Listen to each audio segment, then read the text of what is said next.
Tonight, Kershaw County Council given early approval to new rules and to try to go ahead and restrain growth. As our Megan Dalkshius reports, the council giving first reading to 9 new ordinances tonight. But most counties in South Carolina are experiencing growth they can't get a handle on. This is us taking lead on that.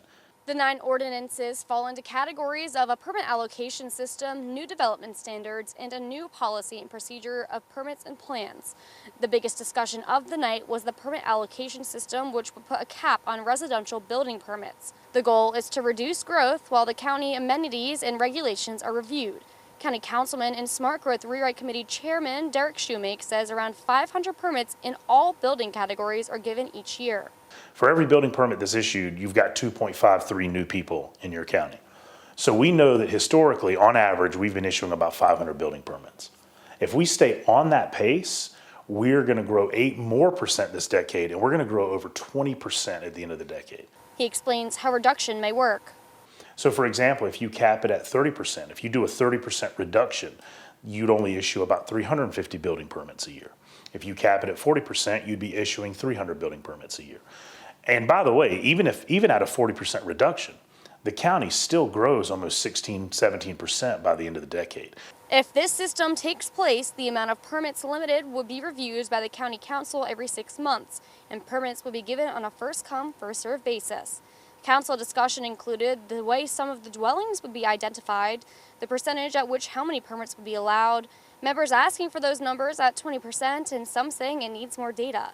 A number at which permits will be reduced has not been decided. New development standards include major subdivision design standards, sidewalk requirements, usable open space, and off-street parking regulations in residential developments and subdivisions.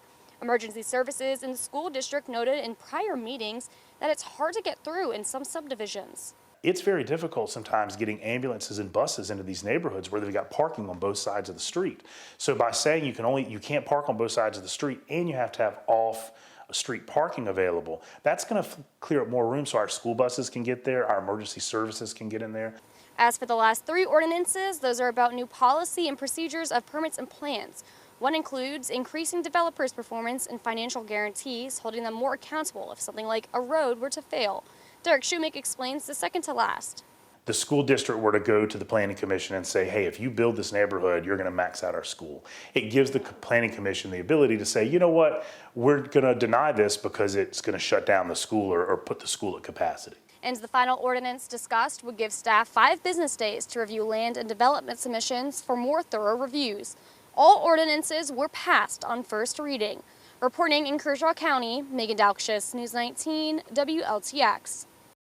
Megan, thank you so much. It's also important to point out any ordinances impacting development standards, those are going to take effect immediately.